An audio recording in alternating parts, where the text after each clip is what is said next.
Hey welcome to our fourth chapter of economics. आज हम start करने वाले हैं क्लासिफिकेशन ऑफ डेटा। हम लोगों ने पढ़ लिया था अभी कैसे कलेक्शन करते हैं डेटा का। हमने पढ़ लिया सैम्पल मेथड, सेंसस मेथड। हमारे पास डेटा आ गया, ठीक। अब क्या हुआ, डेटा जो हमारे पास आया वो कैसे है, रॉ है। रॉ डेटा हम उसे बोलते हैं, ठीक है। हमारे पास डेटा तो है लेकिन किस फॉर्म में है, रॉ फॉर्म में। रॉ फॉर्म क्या होती है, सबसे पहले मैं आपको रॉ फॉर्म समझाता हूँ क्या होती है डेटा की। मान लीजिए आप एक शॉप है आपकी फर्नीचर की। अब आपके पास मान लो जो लकड़ी आ रही ना, पहले क्या आती है, फर्नीचर की शॉप है, आपको लकड़ी जरूरत पड़ेगी। आपने लकड़ी इकट्ठी करी, ठीक, खरीदी, मंगाई, कुछ भी करा, लकड़ी आपके पास आ गई। किस फॉर्म में आई, लकड़ी है वो, तो वो रॉ मटेरियल है आपके लिए। अब क्या करते हैं, जब आप उसको कन्वर्ट कर देते हैं ना, सोफ़ा बना दिया आपने, बेड बना दिया, टेबल बना दी उसकी, वो क्या है, वो फिनिश्ड गुड होता है। पहले वो क्या थी, लकड़ी, रॉ मटेरियल, फिर क्या हो गया, फिनिश्ड गुड। वैसे ही जो होता है ना, हमने जब कलेक्शन कर लिया होता है डेटा का, वो हमारे लिए रॉ होता है। क्या होता है, रॉ। अब क्या हो गया, जो हमने एंड स्टेज थी उसकी, वो की थी, क्या थी, प्रेजेंटेशन। तो हम क्या करते हैं इसका, प्रेजेंटेशन। जैसे हमने कलेक्शन ऑफ डेटा करा, फिर क्या करा, क्लासिफिकेशन ऑफ डेटा, फिर क्या हम करेंगे, प्रेजेंटेशन ऑफ डेटा। अब हमने जब उसकी फर्नीचर बना दी तो वो क्या हो गया, अब उसका प्रेजेंटेशन कर रहे हैं हम, वो एंड स्टेज हो गई हमारी उसकी, ठीक है। इसलिए अब हम यहाँ से पढ़ना स्टार्ट करते हैं। बहुत ईजी चैप्टर है, कुछ दिक्कत नहीं होनी है। 5 चैप्टर जो स्टार्टिंग के हैं ना 11th क्लास की बुक इकोनॉमिक्स में, बहुत ईजी हैं। सिर्फ आप समझो और आप थ्योरी पढ़ो, आपको सब याद हो जाएगा, ठीक। कोई दिक्कत नहीं है, आराम से बस थ्योरी पढ़नी है। पहले इसको यहाँ पे समझना है, एक एक पॉइंट के बारे में पहले आपको पता होना चाहिए ना कि पॉइंट होता क्या है। ये पॉइंट तो आपने रट लिए लेकिन इनका मीनिंग ही नहीं पता है, पढ़ने का क्या फ़ायदा, ठीक है। इनको समझो, फिर थ्योरी बुक से पढ़ो अपने आराम से। मैं यहाँ पे बहुत आसान भाषा में आपको समझाता हूँ हमेशा वीडियो में, बहुत ही सिंपल भाषा रखता हूँ। मैं चाहूँ तो यहाँ पे डेफिनेशन लिखना स्टार्ट कर दूँ, बात वही पड़ जाएगी, फिर आप कहोगे मुझे समझाने वाला ही कोई नहीं है। इसलिए मैं क्या करता हूँ, बहुत ईजी भाषा में।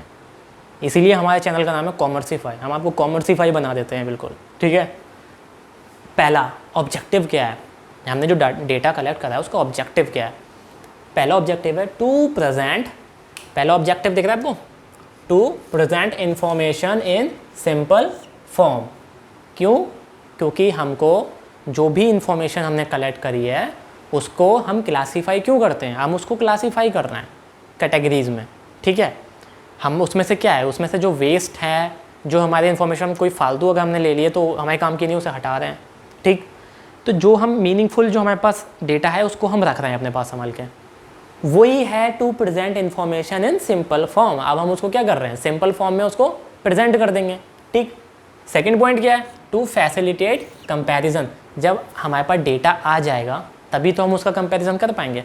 अब हम उसको क्लासीफाई करेंगे। हमने मान लो बॉयज़ एंड गर्ल्स का डेटा इकट्ठा करा है, तो हमने पहले उसको क्लासीफाई करा बॉयज़ और गर्ल्स में। अब क्या करेंगे हम, अब हम उसकी स्टडी करेंगे, अब हम उससे कंपैरिजन कर सकते हैं, ठीक है। ये होता है इसका ऑब्जेक्टिव।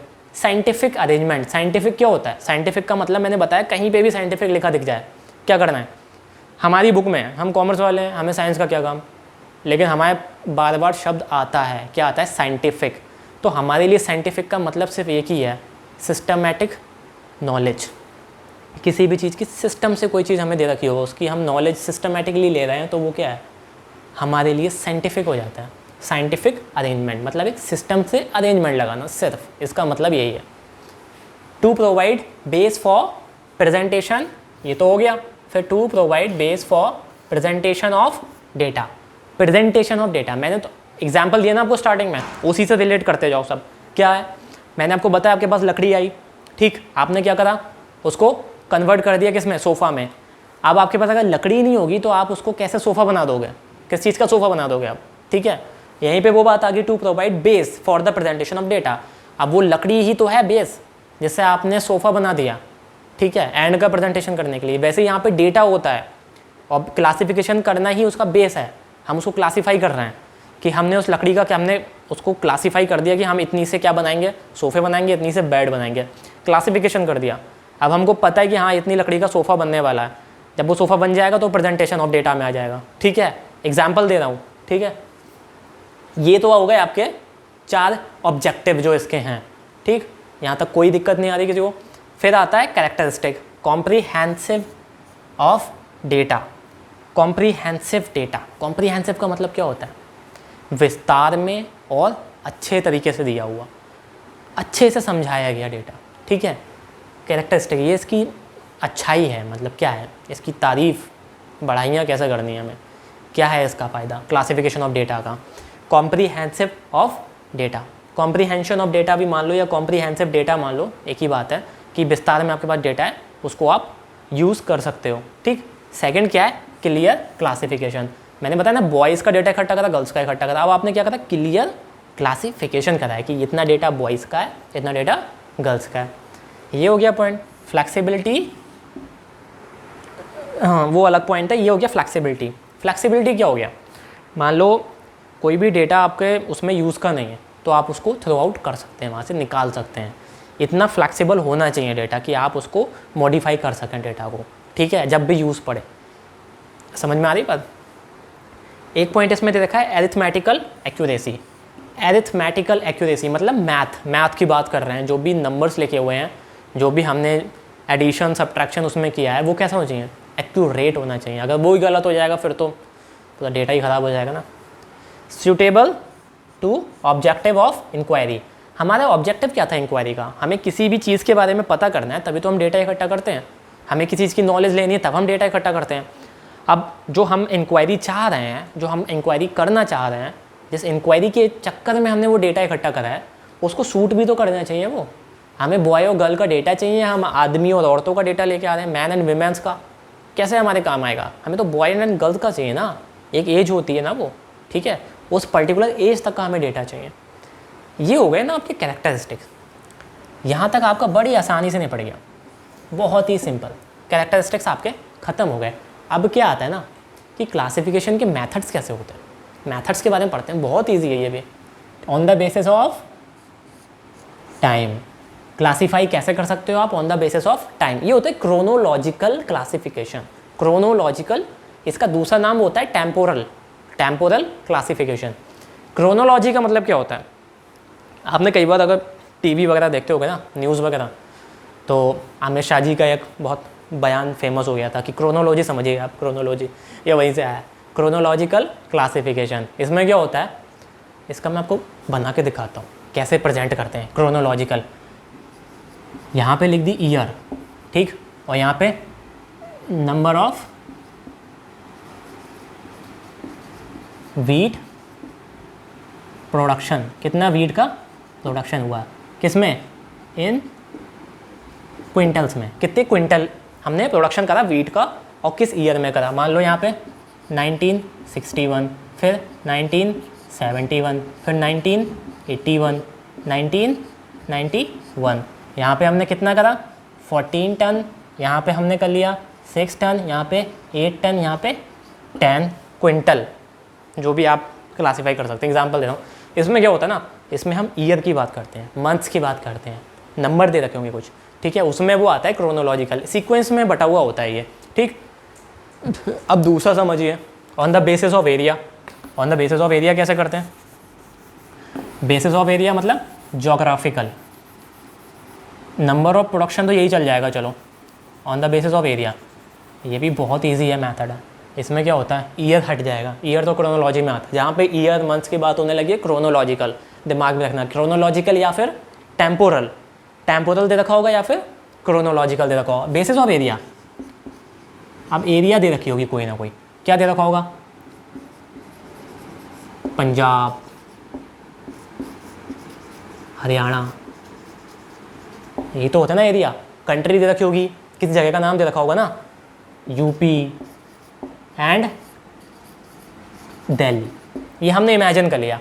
प्रोडक्शन ऑफ वीट यहाँ पे कितना हुआ था, यहाँ पे 14 क्विंटल होता है पूरे शहर में, पूरे स्टेट में, फिर यहाँ पे 6, यहाँ पे 7, यहाँ पे 8, कुछ भी मान लो, एग्जाम्पल दे रहे हैं, ठीक है। इतना इतना यहाँ पे प्रोडक्शन, यहाँ पे हम एरिया की बात कर रहे हैं, जोग्राफिकल एरिया, इसको बोलते हैं स्पैटियल भी बोलते हैं, इसे क्या बोलते हैं, स्पैटियल क्लासिफिकेशन। कुछ नहीं होता है, शब्दों में मत जाना डेफिनेशन पे, इसको खाली आप कॉपी में जब आंसर लिखना होगा ना तो तब आपको पढ़ना है वो, पहले आपको समझ में भी तो आना चाहिए मेथड क्या है वो। कहीं पे भी आपको एरियाज़ दिखने लगे, ठीक है, कहीं पे आपको हरियाणा, स्टेट वगैरह, शहरों के नाम, जगह के नाम, कंट्री के नाम ये आ रहे हैं ना, वहाँ पे फ़ौरन से आप समझ जाना कि आपसे ये पूछा गया है कि ये कौन सा है, जोग्राफिकल क्लासिफिकेशन है, ठीक। ये हो गया। थर्ड क्या है हमारा, थर्ड देख लीजिए, थर्ड भी बहुत ईजी है, on the basis of magnitude. अब मैग्नीट्यूड क्या होता है, कितने से कितने तक, कितने से कितने तक। अब इसमें क्या लेते हैं, मान लो कुछ हम अलग सा एग्जांपल लेते हैं, इसमें कुछ डिफरेंट करते हैं, एग्जांपल में चेंज करना पड़ेगा, एक ही एग्जांपल से पढ़ते हो मज़ा नहीं आता है, ठीक है। यहाँ पे करते हैं क्या मान लें, रुपीज़ मान लेते हैं। यहाँ पे हमने रुपीज़ का गैप मान लिया, यहाँ पे हमने क्या मान लिया, नंबर ऑफ कंपनीज। अब ये क्या है, हम इसमें मैग्नीट्यूड पढ़ रहे हैं कि 1000 से 2000, फिर 2000 से 3000, ये मैग्नीट्यूड है, ठीक है। इतने से इतना वो आ जाता है मैग्नीट्यूड में, और 4000 से मान लो 5000, ये क्या करा हमने, ये करोड़ में मान लो आप, ठीक है। किस में दे रखा है, ये करोड़ में, ये जो रुपीज़ है ये करोड़ में है। 1000 से 2000 करोड़ कितनी कंपनीज़ ने हमारे इंडिया में कमाए, कितनी कंपनीज़ ने कमाए, मान लो 6। 2000 से 3000 करोड़ में कितनी कंपनीज़ आ गई, 14।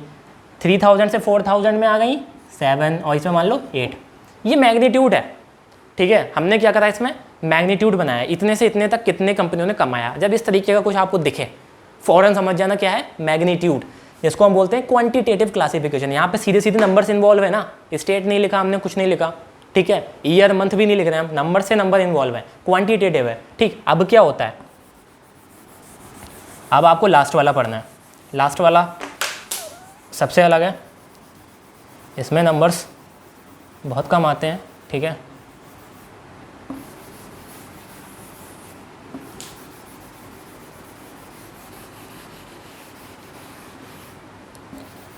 इस लाइन को भी हटा देना, थोड़ा सा हमें बड़ा बनाना पड़ेगा, ठीक है।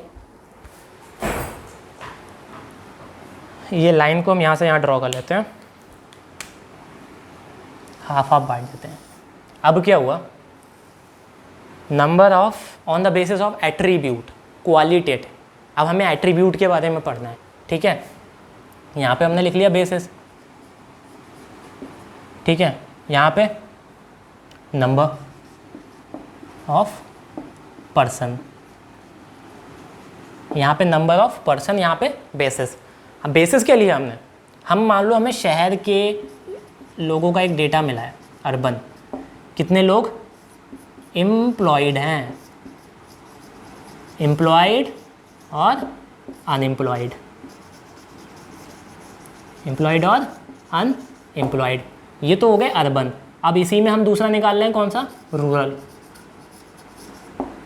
रूरल भी हमें कौन सा मिल गया डेटा, अनएम्प्लॉयड और एम्प्लॉयड, ठीक। एम्प्लॉयड है, अनएम्प्लॉयड है, इसमें हम क्या बात कर रहे हैं, एट्रीब्यूट्स की बात कर रहे हैं। ये क्या हो गए, ये एट्रीब्यूट्स हो गए।